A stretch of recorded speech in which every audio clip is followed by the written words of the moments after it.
I shouldn't ever let age come into factor when wanting to go out there and make a difference or a change in the world.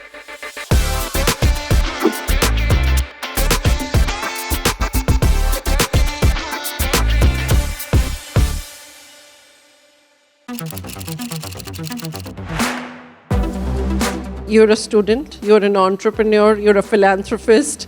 You come from a family which obviously puts you on a great sort of a social pedestal as well. So today, as an individual and being as young as you are, how are you trying to manage all of this together and making sure that you balance your life as an entrepreneur, able to contribute to all these areas, and yet you're able to sort of do justice to all the things that you're doing? Firstly, thank you so much for having me here. It's always a pleasure to speak to you. I'm not sure how to answer that question because I think I'm still trying to navigate that myself. Very glad to kind of play a small role in that journey too. But I think each and every one of those roles gives me a lot of pleasure and I'm very grateful to play them. I'm not sure if I'm doing a good job at balancing them, but I do enjoy each and every single one of them to the fullest. What aspects of the foundation is it that you're working on? I mean, what does the foundation really stand for and what work do you represent out there? And how is it that you're making it meaningful particularly for women? Foundation is called Project Noveli and we work mainly in 4 areas, education, healthcare, legal awareness and entrepreneurship for women. All our projects are really focused around creating kind of ecosystems where women entrepreneurs especially feel supported. What we do at Project Noveli also really encourages young women, young business owners to really kind of put their brands out there. We also work in legal awareness. We talk about women's rights and how say there is someone who wants to seek justice. We've removed the financial barrier to that by having pro bono lawyers that assist women who come to us with any kind of cases. And then education, of course. Employment is, as you know, a very big problem in India today because a lot of job roles are being taken over by technology, especially AI. So we focus a lot on how soft skills are becoming increasingly important in the workplace.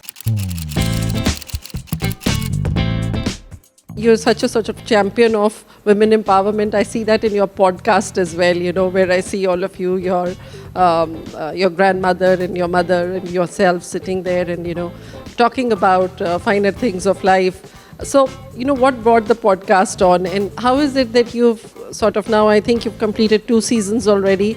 And how do you sort of make sure that every episode that you produce, you sort of make it as as familiar as possible with people, you're not out of context with your discussions, and yet you're able to create fresh content all the time? The podcast has been quite an exciting journey because I got to do it with my mom and my grandmom, and that really, we kind of came up with the idea during lockdown where we really got to spend a lot of time with each other and had a lot of conversations that I might have never had with them before because we got that time together.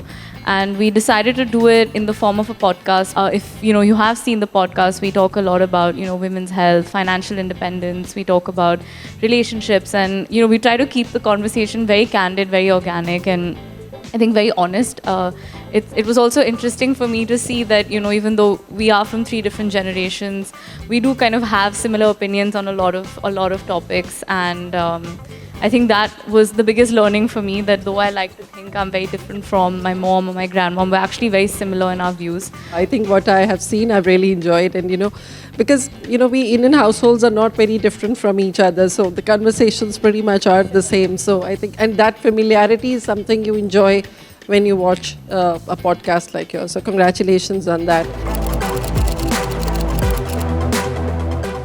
What is it that you want to see changing in your current business, and what more do you want to add? I think something that we've really been trying to work on is sustainability. I think that's a concept that we're becoming familiar with across different industries. I think more so agriculture plays a very strong role in that. I think looking at how we as an agri-machinery company can encourage sustainable farming, can look at putting out a line of products that lower emissions. I think everything that is very aligned with what the government is also trying to do when it comes to tackling climate change. So I think as an organization that is been constantly innovating and disrupting the market with its products, we're also trying to think of looking at our next 5 to 10 years in a similar way, which is how do you of course make the life of our farmers easier.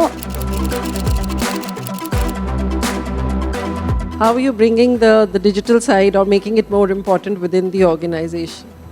I think that's a great point and something that we are also working towards. I think many people wouldn't look at really the farming industry as one that can be digitized in a lot of ways. So I think the entire ecosystem is changing. I think even the way that we do business today has changed as a result of technology. So I think adopting that and integrating that into our business is extremely important if we want to grow with the market. She joined IIM Ahmedabad to do her MBA. Well, as if you did not have enough on your platter, you decided to add the MBA of the hardest institute in this country to your kitty. So, how did that come to happen? I mean, I love learning and I always did want to do my MBA, and so really grateful and honored that I get to study at an institution like that. And I think, of course, apart from the professors and the curriculum and the institute itself, I have some incredible batchmates and incredible people that I get to kind of study with on a daily basis. Whenever it gets a little bit difficult to balance work and that, that's really what keeps me going, is looking at the students around me and the batchmates around me and seeing how they're juggling it as well. And that really gives me a lot of confidence that this was the right decision to make. You're already doing so much. I mean, you largely come from a family of Bollywood. So has Bollywood never called you?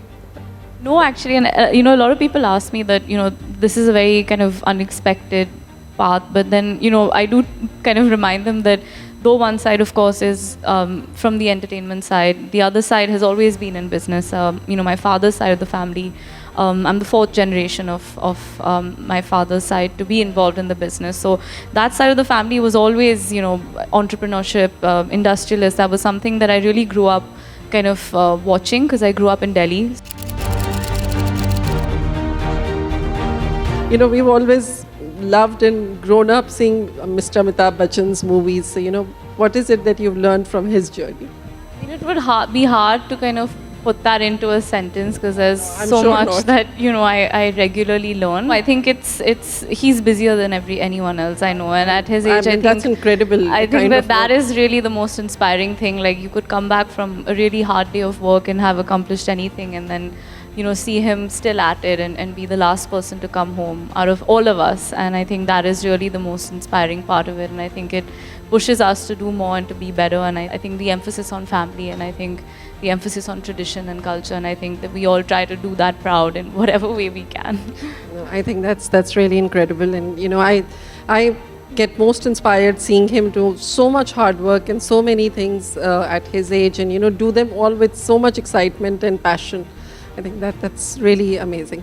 But thank you so much for joining us here today, Thank you Navya. so much. It's delight hearing you, and I think for all the youth in India, you're an icon because you're doing so much great work. I think post-COVID, this has been a bit of a challenge where the youth have been a bit misled in terms of social or what they want to do in their lives. But I think it's people like you who go out and do this incredible journey, and then you build so many things together and make it possible. So I think thank you for doing Thank it. you. I really have a lot of faith in the youth of India. I think actually they're the most hardworking, most talented. That we are. And one of the most, I think, brilliant minds that we have. I've come across so many young people today doing such incredible things. So honored to be a part of that journey, and thank you for your kind words. Thank you for your time. Thank you. you.